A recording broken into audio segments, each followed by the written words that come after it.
ya, ini per minggu bersih ya, kita kalikan 4 itu dapat 2.500.000 per bulan ya.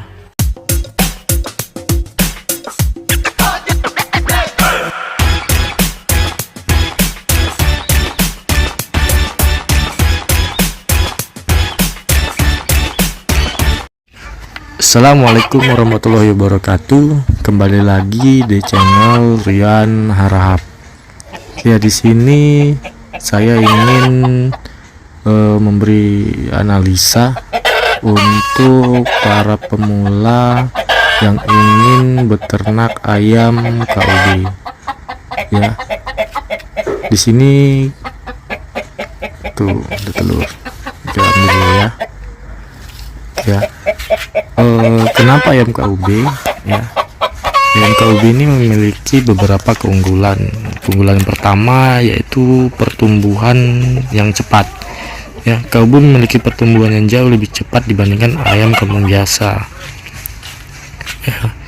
Makanya dari itu banyak orang yang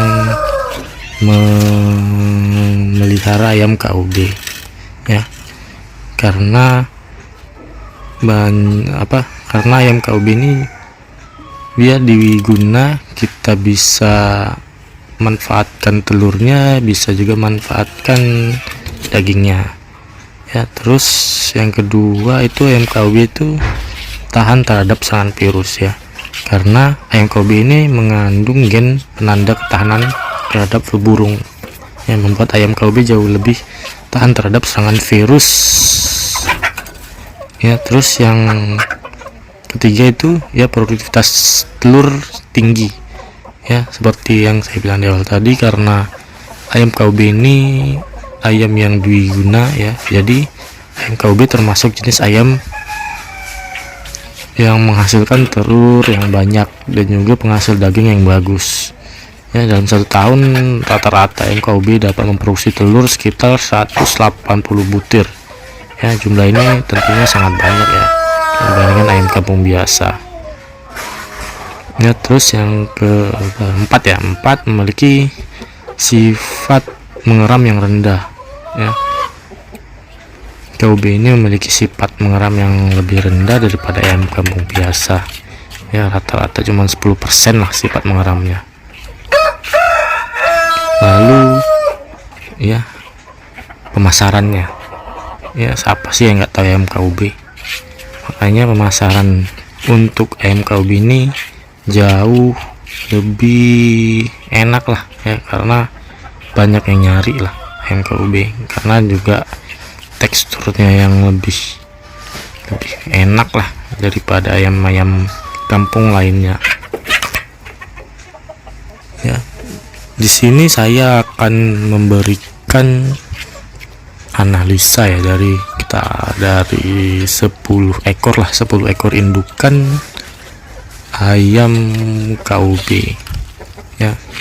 10 ekor ya, 10 ekor cukup lah untuk pemula yang masih ingin mulai lah ya, ingin menjadi peternak mandiri ya. Biasanya itu kita mulai dari ayam indukan. Oke,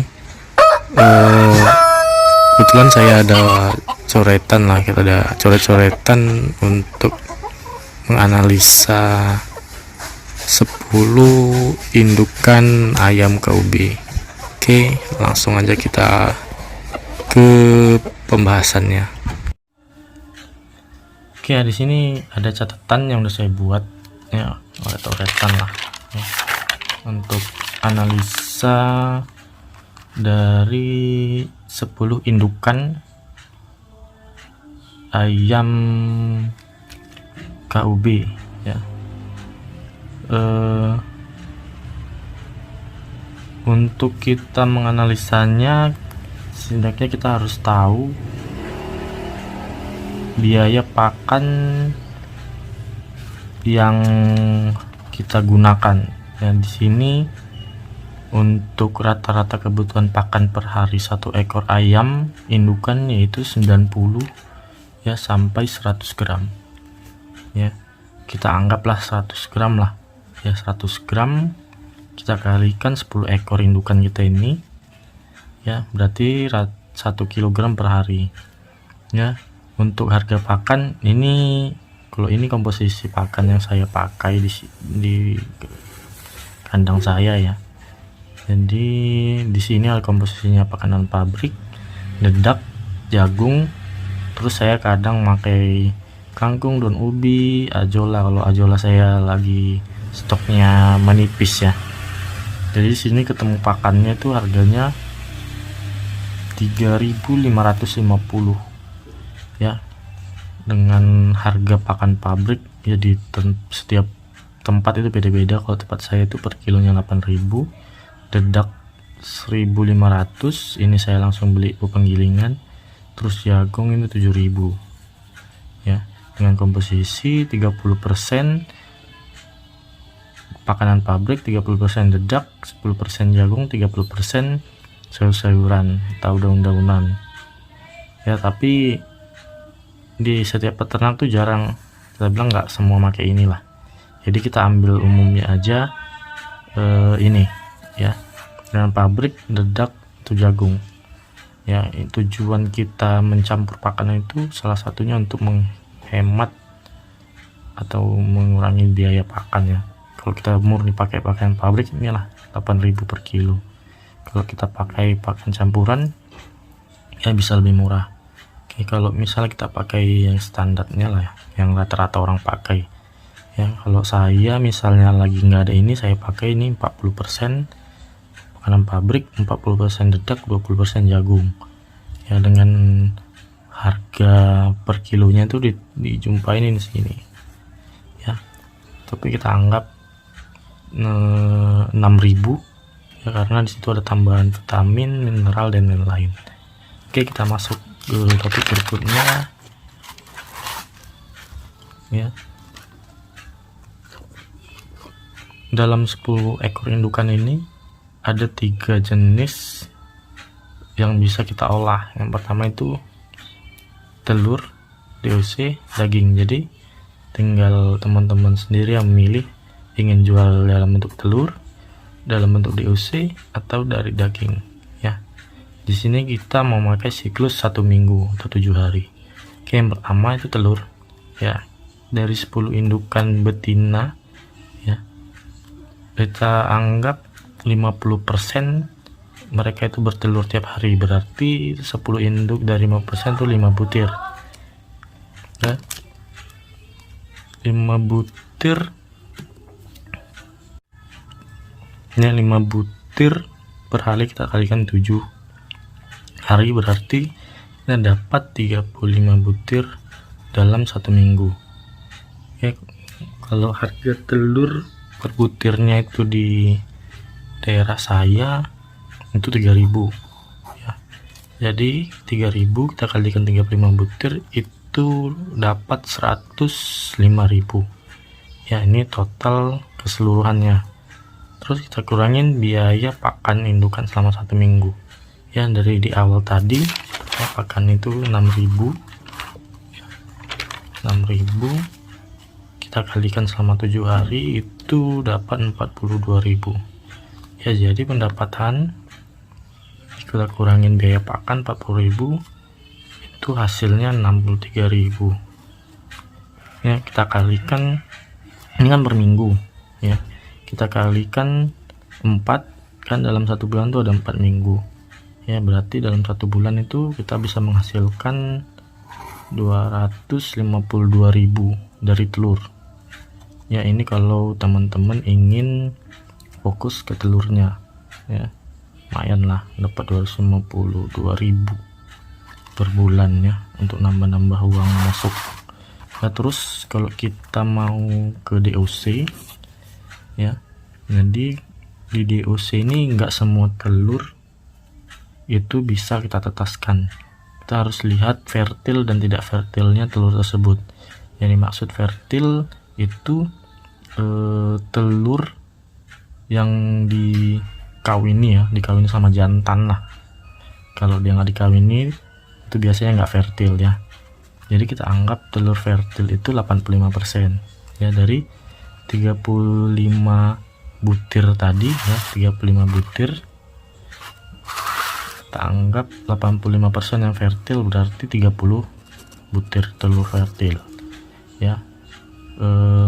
Terus kita anggap menetas dalam mesin tetas itu 90% ya. Kita ambil resiko terbesarnya lah 90%, berarti 30 butir kali 90% berarti 27 butir ya. 27 butir itu menghasilkan 27 anak ayam atau DOC ya.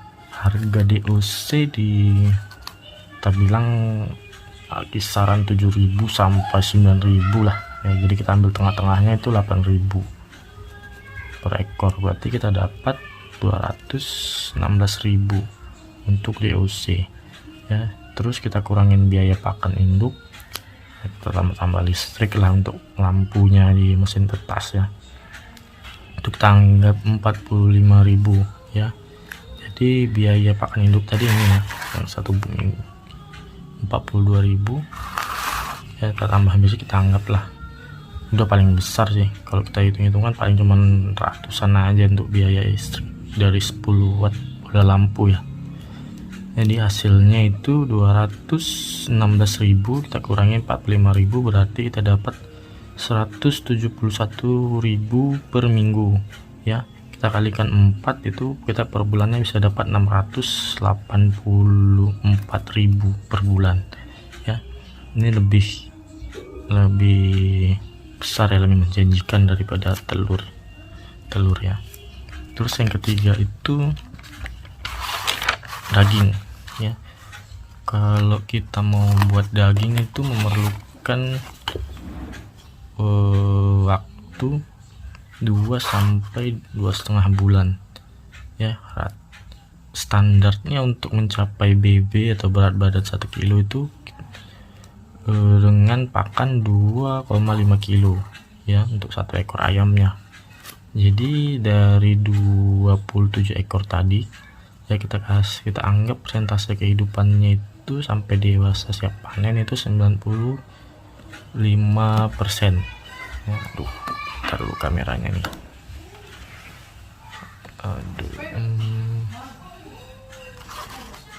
oke ya, agak goyang ya. 95% berarti 25 ekor ya. 25 ekor ini kita targetkan BB-nya 1 kilo ya, jadi dapat 25 kilo. Harga per kilo di daerah saya itu untuk daging ayam kampung itu 45.000 ya. Di tempat-tempat lain ya ada yang 50.000 ya, juga ada juga yang di bawahnya, tapi kita anggap di tempat saya ini ya 45.000. Jadi 45.000 kita kalikan 25 kilo ya, jadi hasilnya 1.125.000. Ini untuk 1 minggu ya. Terus kita kurangin biaya pakan ayamnya ya. Dari tadi kan di sini kan standarnya untuk 1 kilo kan 2,5 kilo ya, kita kalikan 25 ekor berarti mengeluarkan pakan 62,5 kilo. 62,5 kilo kita kalikan harga pakan yang kita awal tadi ya 8.000. Ini kan kalau kita mau satu nggak bisa pakai bahan campuran, jadi lama, jadi kita pakai bahan pabrik itu harganya 8.000 ya. Jadi totalnya 500.000 untuk biaya pakan selama kita pembesaran ya. Jadi hasilnya itu 100.125 dikurangi 500.000 itu hasilnya 625.000 per minggu ya. Ini per minggu bersih ya, kita kalikan 4 itu dapat 2.500.000 per bulan ya. Wah, ini masih dari 10 indukan ya. Kalau 20 indukan ya kita kalikan 2 lah ya. Jadi kesimpulannya kesimpulan ya, kalau misalnya telur kita mau jualnya ke telur itu kita bisa dapat 252.000 per bulan ya. Kalau di OC kita bisa dapat 684.000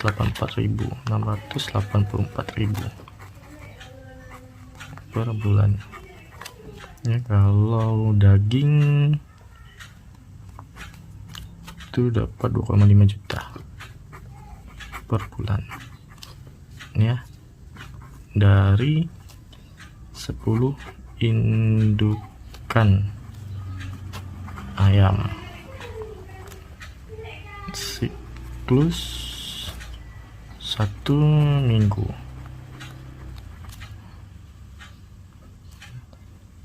ya. Jadi ini kesimpulannya ya, kalau kita mau fokusnya di telur ya, dari 10 indukan ya dapat 252.000, DOC 684.000, daging 2,5 juta ya. Satu minggu itu jadi telur ayam ya, dari hari Senin sampai hari Minggu kita kumpulin ya, terus di hari Seninnya atau di hari Minggu malamnya bisa kita masukkan ke mesin tetas ya. Jadi kita tunggu 21 hari ya, netas lah ya, jadi DOC. Atau kita mau jual telur ya, jadi hari Senin sampai hari Minggu kita kumpulin telurnya, terus hari Seninnya kita jual, itu namanya siklus 1 minggu ya. Kalau daging ini maksudnya kan kita buat DOC kan kita masukkan ke mesin tas kan seminggu sekali, jadi kan seminggu pertama kita masukkan telur yang dari hari Senin sampai hari Minggu itu kita masukkan di hari Senin, itu jadi yang minggu pertama. Terus yang kita kumpul lagi hari Senin sampai hari Minggu kita masukkan lagi ke mesin tetas, itu jadi minggu kedua. Jadi kan dia ada kelang seminggu, jadi kan juga pembesarannya juga dia ayamnya itu kelang seminggu. Itulah mungkin nanti untuk penjelasan lebih lanjut nanti saya buat di video-video berikutnya lah ya. Mungkin itu aja ya. Kalau ada yang kurang jelas bisa komen di kolom komentar ya. Oke, terima kasih.